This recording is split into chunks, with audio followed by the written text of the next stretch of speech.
One of the most common audio questions asked these days is, should I compress before the EQ or after the EQ? I'm just going to go ahead and answer that question right now. Should you compress before or after EQ? The answer is, it depends.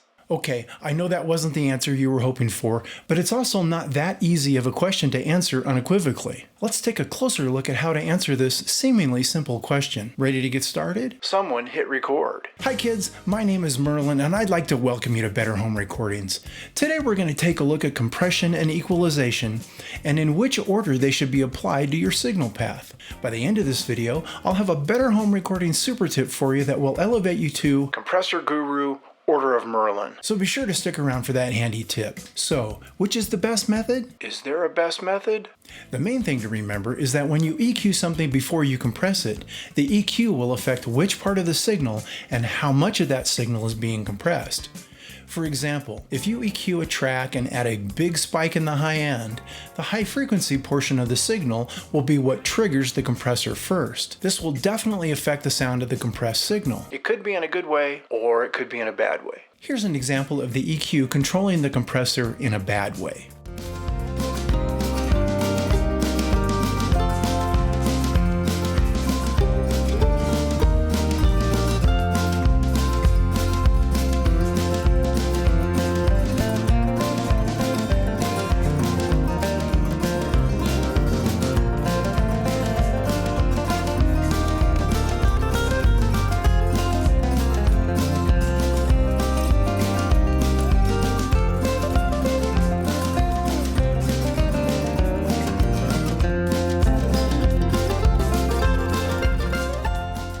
Did you notice the high end of the EQ causing the compressor to work much harder than desired? On the other side of the track, see what I did there? If you compress before the EQ, a track with problems such as too much low end can cause the same problem as adding the high end spike we just talked about. In this case, the excessive low end of the track will cause the compressor to react to the loudest frequencies rather than compressing a nice, well-rounded signal. What this means is that, in almost every case, where you place your compressor depends almost entirely on the quality of the recorded signal. If the audio signal requires major massaging, then EQ the signal before compressing it to make sure you're getting a nice, clean, compressed finished product. If the track sounds decent and well balanced, then place your EQ after the compression for whatever slight tweaks you might need. That being said, keep in mind that you can always use a combination of serial compression and serial EQ together to get your track sounding great. This is where you have several different layers of EQ and compression happening. This might mean placing an EQ first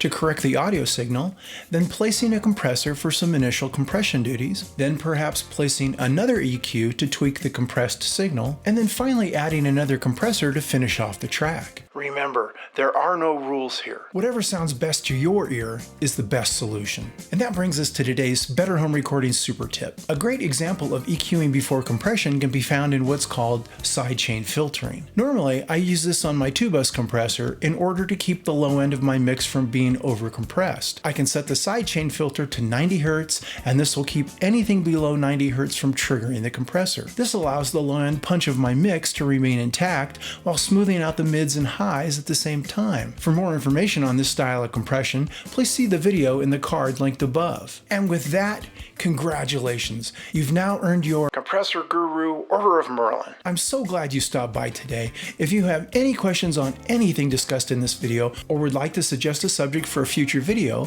please leave a comment down below. I'd love to hear from you. Be sure to check out my other videos that you'll find useful for your home studio here. And please remember to like this video and subscribe to the channel for more fun and information. I would very much appreciate your continued support. That's it for now, kids. I hope to see you again soon. And remember, the first rule of Better Home Recordings is, there are no rules. See you soon.